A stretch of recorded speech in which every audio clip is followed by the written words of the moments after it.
we wouldn't have noticed her commitment to music except that I saw her play at school meeting, and I also know Doc Smith, so I know how good she is, and I know she goes to Philadelphia for lessons on Sundays. But in terms of affecting it here, the only day, the Hun game, she said she had to be at KAC at 6:30 for a concert. I said, well, let's see where we are in the game at 6:30, and it was about 6:25, and it was the top of the 7th inning, and I got Coach Mattingly to drive her right after the game was over to the concert, and I think she went dirty in her uniform. Would you say your main passion is softball or violin? That's tough to say, but I would more say violin just because I've been doing it for longer. Did you get any weird looks when you showed up at the concert in your softball gear? Yeah, all my friends were like, why are you dressed like that, and are you actually going to play like this? And then I was like, yeah, I'm going to play in my uniform. Lisa is just like a really fun, outgoing person, and she brings a lot of energy to the softball team.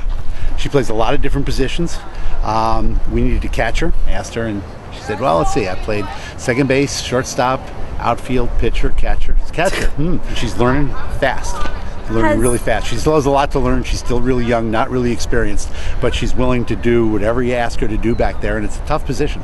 You get dirty, sweaty, get all that equipment on.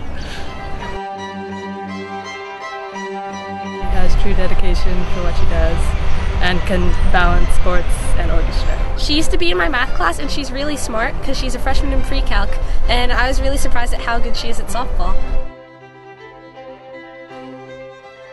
I'm a junior in Kirby, and I do softball, Lighthouse, Young Republicans, Fellowship of Christian Athletes, First Amendment, mock trial.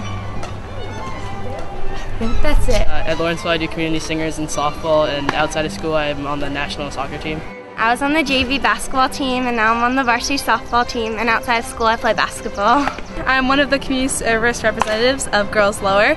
I'm in GSA, I do community singers, and I'm also a tour guide, and I play soccer outside of school.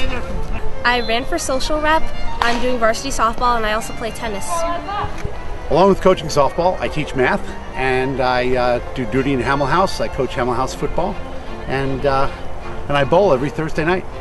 Do you have any advice for other Lawrentians trying to balance so many things with so little time? My plan was just like to work out my week and what I would do each day, like during consult, what I do after and before, like practice, how I would manage my homework time. Sometimes I even practice violin in the basement of my dorm during study hall, which is a nice way to spend time after you finish your homework. How many hours of sleep would you say you get a night? See, I go to bed around 11 and get up at 7, so 8 hours. What I like most about Lawrenceville is that it gives me the opportunity to do everything that I love, and that's great.